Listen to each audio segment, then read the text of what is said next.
Pakistan cyber crime کے انتہائی اہم کیس مختلف طریقہ کار سے کرپشن ریلوے پاکستان کے شعبہ آئی ٹی ڈائریکٹوریٹ میں کروڑوں روپے چونا لگا دیا گیا ہے۔ نیب نے کئی مہینے کی جامع تحقیقات کے بعد ایف آئی اے کو کارروائی کی درخواست کر دی ہے۔ شعبہ آئی ٹی کے افسروں کی نجی کمپنی کے مینگو ٹیک کے ساتھ مل کر ٹریکنگ اپلیکیشن میں مبینہ کرپشن، کراچی کی نجی کمپنی مینگو ٹیک کے ساتھ مل کر ٹریکنگ ایپ میں مبینہ طور پر کروڑوں روپے کی کرپشن کی گئی ہے۔ کمپنی ٹریکنگ ایپ پر سوشل میڈیا کے اشتہارات کے ذریعے لاکھوں روپے بھی اکٹھے کر رہی ہے۔ ریلوے کے شعبہ آئی ٹی ڈائریکٹوریٹ میں کروڑوں روپے کی مبینہ کرپشن سامنے آئی ہے۔ نیب نے تحقیقات کے بعد ایف آئی اے کو کارروائی کی درخواست دے دی ہے۔ اسی بارے میں مزید بات کرتے ہیں نمائندہ بی نیوز زبیر قصوری سے۔ جی زبیر، مزید بتائیے گا۔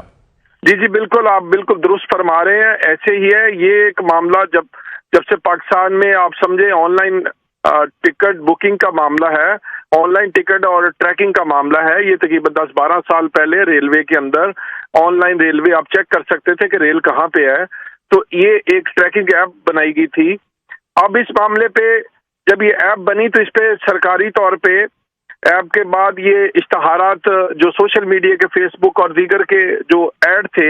وہ چلا دیے گئے، اور اس کا جو سارا پیسہ ہے گزشتہ 12 سال سے وہ سارا پیسے کا پتہ نہیں چل پا رہا، وہ کدھر جا رہا ہے۔ جب جاتے تھے کوئی بندہ کمپلینٹ لے کے ریلوے کے پاس تو وہ کہہ دیتے تھے کہ یہ ہمارا معاملہ نہیں ہے، نہ ہی کوئی ذمہ داری لے رہا تھا۔ اس پہ نیب